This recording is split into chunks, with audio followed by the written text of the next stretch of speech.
আজকে হচ্ছে মেঘালয়ে আমাদের লাস্ট ডে। শুধু মেঘালয় না, শিলংয়েও আমাদের লাস্ট ডে। আর আমরা সকাল সকাল ঘুম থেকে উঠে একদম রেডি হয়ে গিয়েছি, চেক আউট করে নিয়েছি। এখন নিচে নেমে যাচ্ছি। আর এই তো দেখতে পাচ্ছেন অ্যাকোয়ারিয়ামে 3টে মাছ খেলা করছে।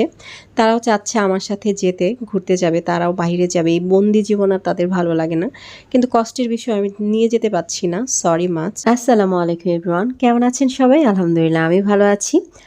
আমাদের ড্রাইভার দাদা নিচে এসে আমাদের জন্য ওয়েট করছে। ওনাকে বলেছিলাম সকাল সকাল আসার জন্য, উনিও এসে পড়েছে আর আমরাও নেমে পড়েছি। বাহিরে প্রচণ্ড বৃষ্টি হচ্ছে। এই বৃষ্টির মধ্যেই কিন্তু আমরা রওনা হয়ে গিয়েছি। আর এত সুন্দর বৃষ্টি দেখাও কিন্তু একটা ভাগ্যের ব্যাপার। যেহেতু মেঘালয়ে আজকে আমাদের লাস্ট ডে, সো আমরা চেষ্টা করছি যতটা সম্ভব মেঘালয়কে উপভোগ করার জন্য। আর সেজন্যই আজকে আমাদের ফার্স্ট টার্গেট হচ্ছে ক্রাংছড়ি। ক্রাংছড়ি এরিয়াটা কিন্তু অনেক সুন্দর এবং বেশ বড়। আমি চারপাশটা একটু চোখ বুলিয়ে নিচ্ছিলাম, চারপাশটা সবুজ আর সবুজ। এই সবুজ দেখতে কিন্তু আমরা সবাই পছন্দ করি, আমিও পছন্দ করি।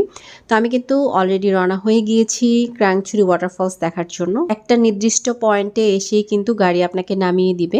এরপর বাকি পথটা আপনাকে হেঁটেই যেতে হবে। এখানে কিন্তু কোনো রকমের ট্রান্সপোর্ট পাবেন না, আপনাকে বাকি পথটা হেঁটেই নামতে হবে। আর আমি কিন্তু অলরেডি শুরু করে দিয়েছি নামতে, যেহেতু অনেকটা নিচে আমাদেরকে যেতে হবে। আর প্রচণ্ড বৃষ্টি হচ্ছে, আমাকে দেখে নিশ্চয়ই বুঝতে পারছেন যে আমি রেনকোট পরে নিয়েছি, ছাতা নিয়ে নিয়েছি, প্রোটেকশন, ডাবল প্রোটেকশন। তো যেতে যেতে দেখবেন এরকম কিছু জায়গা পাওয়া যাবে। এখান থেকে আপনি নিচের ভিউটা একদম ফুললি সুন্দরভাবে দেখতে পাবেন। আর ওই তো যে পানিগুলো দেখতে পাচ্ছেন, ঝর্ণা, আমরা কিন্তু ঠিক ওই পয়েন্টে যাব। আমরা মাত্র অর্ধেকটা নেমেছি, আরও অর্ধেকটা পথ বাকি আছে। ওপর থেকে নিচে নামার সময় কিন্তু এরকম সাইজের অসংখ্য ঝর্ণা দেখতে পাবেন। আর এই ঝর্ণাগুলো দেখতেও কিন্তু অনেক সুন্দর। দেখতে পাচ্ছেন একটা সাইড দিয়ে গিয়ে আরেকটা সাইড থেকে হচ্ছে পানিগুলো চলে যাচ্ছে। আর আমরা কিন্তু নামছি তো নামছি, রাস্তা কিন্তু আমাদের জন্য শেষই হচ্ছে না। আর ভাবছি যে কখন যাব সেই দৃশ্যটা আসলে কখন দেখব। আর বৃষ্টির জন্য কিন্তু খুব একটা জোরে সোরে হাঁটাও যাচ্ছে না, কারণ বৃষ্টির কারণে পানিগুলো ছিটে ছিটে প্যান্টের মধ্যে আসছে। নামতে নামতে কিন্তু আমরা আরও একটি ঝর্ণা দেখতে পাচ্ছি। আর এই ঝর্ণার পানিটা কিন্তু বেশ উপর থেকে আসছে, আর সাথে কিন্তু পাইপ লাইন করা আছে। পাইপ দিয়ে যে পানি বের হচ্ছে এটাও কিন্তু ঝর্ণার পানি, বাট এটা সম্ভবত খাওয়ার পানি। আর পানি দেখে তো আমার পা ভেজাতে খুব ভালো লাগছিল, আমিও ভেজাচ্ছিলাম। পানিটা এত ঠান্ডা ছিল, ঠান্ডা পানি দেখে আসলে পা ভেজানোর লোভটা কোনোভাবেই সামলাতে পারিনি, তাই ভিজিয়ে ফেললাম। ভেজাতে কিন্তু খুব ভালো লাগছিল। তো ফাইনালি কিন্তু চলে আসছি এই সেই জায়গা, যে জায়গাটা আমরা উপর থেকে দেখেছিলাম। এরপর একটা লেয়ার উপরে চলে আসলাম। এখান থেকেই কিন্তু পানিটা নিচের দিকে যাচ্ছে। আর পানির প্রচণ্ড ফ্লো ছিল, যেটা অলরেডি আপনারা দেখেছেন। পানিটা একটু ঘোলাটে ছিল, সাদা ছিল না। নিচের ঝর্ণা কিন্তু আমাদের দেখা শেষ। আমরা উপরে উঠে এসেছি। নিচ থেকে উপরে উঠতে একটু কষ্ট হয়েছে, যেহেতু সিঁড়ি বেয়ে আমাদেরকে আসতে হয়েছে, সো একটু তো কষ্ট হবেই। আর এখন কিন্তু খুব একটা বৃষ্টি হচ্ছে না, হালকা হালকা ঝিরিঝিরি বৃষ্টি হচ্ছে। আমাদের যেহেতু দেখা শেষ, সেজন্য আমরা এই প্লেসটা ত্যাগ করব, গাড়িতে উঠে পড়েছি। আর এবারে ডেস্টিনেশন হচ্ছে আমাদের ওয়াকাবা ফলস। আনফর্চুনেটলি আমরা ওয়াকাবা ফলস দেখতে পারিনি, কারণ তখন অনেক বেশি বৃষ্টি হচ্ছিল আর বৃষ্টির জন্য কোনো মাঝে অ্যাভেলেবেল ছিল না। সেজন্য আর সেই ফলসটা আমাদের দেখা হয়নি। আর আমরাও খুব একটা টাইম নষ্ট করিনি, যদিও সেখানে আমাদের পার্কিং ফি দিতে হয়েছে। তো ব্যাপার না আসলে। তো আমরা ব্যাক করেছি, যেহেতু আজকে আমাদেরকে ঢাকা পৌঁছাতে হবে, আবার বর্ডার ক্রস করতে হবে, সব কিছু মাথায় ছিল আসলে। সেজন্য আমরা সোনাং প্যাডাংয়ের উদ্দেশ্যে রওনা হয়ে গিয়েছি। সোনাং প্যাডাং যাওয়ার পথে এই ঝর্ণাটা পড়েছিল, যদিও এই ঝর্ণা সম্পর্কে কিন্তু আমাদের কোনো আইডিয়া ছিল না। আমাদের যে ড্রাইভার দাদা আছেন, উনি ভীষণ রকমের ভালো ছিলেন। উনি আমাদেরকে এই টাইপের অনেকগুলো ঝর্ণা দেখিয়েছেন। সব কিছু আসলে ক্যাপচার করা পসিবল হয়নি, যতটুকু সম্ভব আর কি আমরা করে নিয়েছি। তো ঝর্ণা দেখা শেষ, এবার আমরা সোনাং প্যাডাংয়ের উদ্দেশ্যে রওনা হয়ে গিয়েছি। আমরা কিন্তু সোনাং প্যাডাং এরিয়াতে ঢুকে গিয়েছি।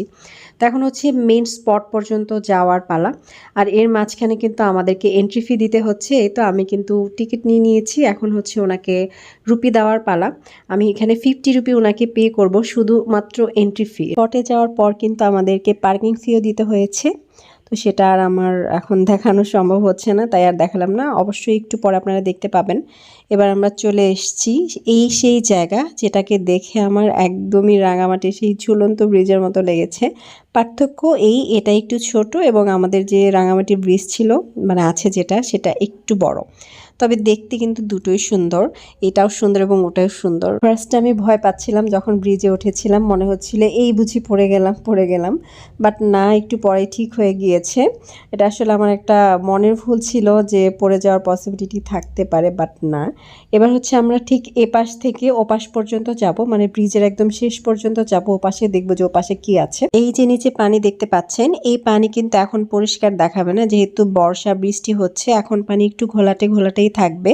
তবে কিছুদিন যাওয়ার পর পানি পরিষ্কার হবে। বাট যদি পরিষ্কার পানি দেখতে চান সেক্ষেত্রে আপনাকে উইন্টারে আসতে হবে। উইন্টারে আসলে আপনি পরিষ্কার পানি হয়তো পেয়ে যাবেন, বাট এত পরিমাণে পানি বা ঝর্ণায় যে পরিমাণ পানি এখন দেখতে পেলেন এরকম কিন্তু কিছুই দেখতে পাবেন না। উইন্টার সিজনে কিন্তু ঝর্ণার পানি অনেক কমে যায়, নদীর পানিও কমে যায়। এখন যেমন প্রচুর পরিমাণ পানি দেখতে পেয়েছেন, ঝর্ণায় প্রচুর ফ্লো ছিল একদম দানব আকৃতির, তখন কিন্তু আর সেটা হবে না, অনেক অল্প পানি দেখতে পাবেন। ব্রিজের শেষ পর্যন্ত গিয়ে আমরা ঘুরে আসছি, সেখানে আসলে দেখার মতো কিছুই ছিল না, সেজন্য আর ভেতর পর্যন্ত যাইনি, সামনে পর্যন্ত দেখে ব্যাক করেছি।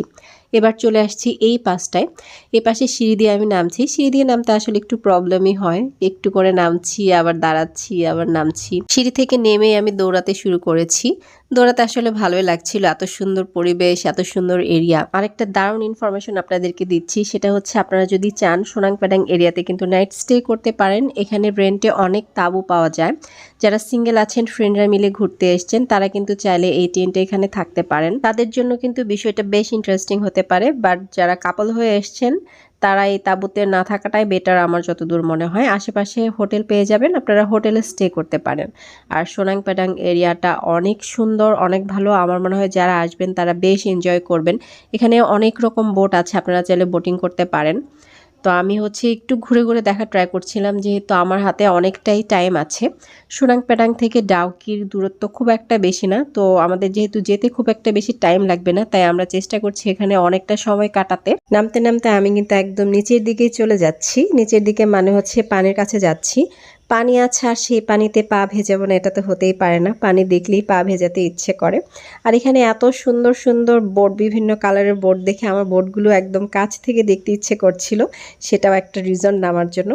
এবার দুটো পাথর পেয়ে গিয়েছে, একটা পাথর থেকে আরেকটা পাথর উঠতে গিয়ে আমার একটু ভয় লাগছিল, ভাবছিলাম যদি কোনোভাবে স্লিপ করে তাহলে তো সর্বনাশ হয়ে যাবে। পাথর আর পানির কম্বিনেশন দেখে আমার কিন্তু ভোলাগঞ্জ সাদা পাথরের কথা মনে হচ্ছিল, ঠিক ওমনটাই, অনেকটাই ওই রকম। তো আমরা কিন্তু অলরেডি রওনা হয়ে গিয়েছি, আমাদের ঘোরাফেরা শেষ। যাওয়ার পথে একটা ছোট্ট ঝর্ণা পড়েছে, সেই ঝর্ণাটাকেও আমরা দেখে নিলাম, একটু টুকটাক ছবি তুলে নিলাম। এরপরে রওনা হয়ে গিয়েছি আমরা ডাউকির উদ্দেশ্যে। ডাউকি এসে ডাউকি ইমিগ্রেশন এবং তামাবিল বর্ডার ইমিগ্রেশন আমাদের কমপ্লিট হয়ে গিয়েছে। এবার আমরা রওনা হয়েছি সিলেটের উদ্দেশ্যে। ফার্স্টে আমরা সিলেট শহর যাব, সেখানে পানশিতে যাব, খাবো। সিলেট আসছি আর পানশিতে খাবো না, এটা তো হতেই পারে না। এরপর হচ্ছে আমরা ডিরেক্ট চলে যাব কদমতলী বাস স্ট্যান্ডে, সেখান থেকে কিন্তু ঢাকা যাব। এই হচ্ছে আমাদের ইনিশিয়াল প্ল্যান। আলহামদুলিল্লাহ, খুব সুন্দর একটি দিনের মাধ্যমে আমাদের মেঘালয় সফর শেষ হলো। মেঘালয়ের ভিডিওগুলো আপনাদের কাছে কেমন লেগেছে অবশ্যই কমেন্টের মাধ্যমে জানাবেন। সবাই আমাদের জন্য দোয়া করবেন। আল্লাহ হাফেজ।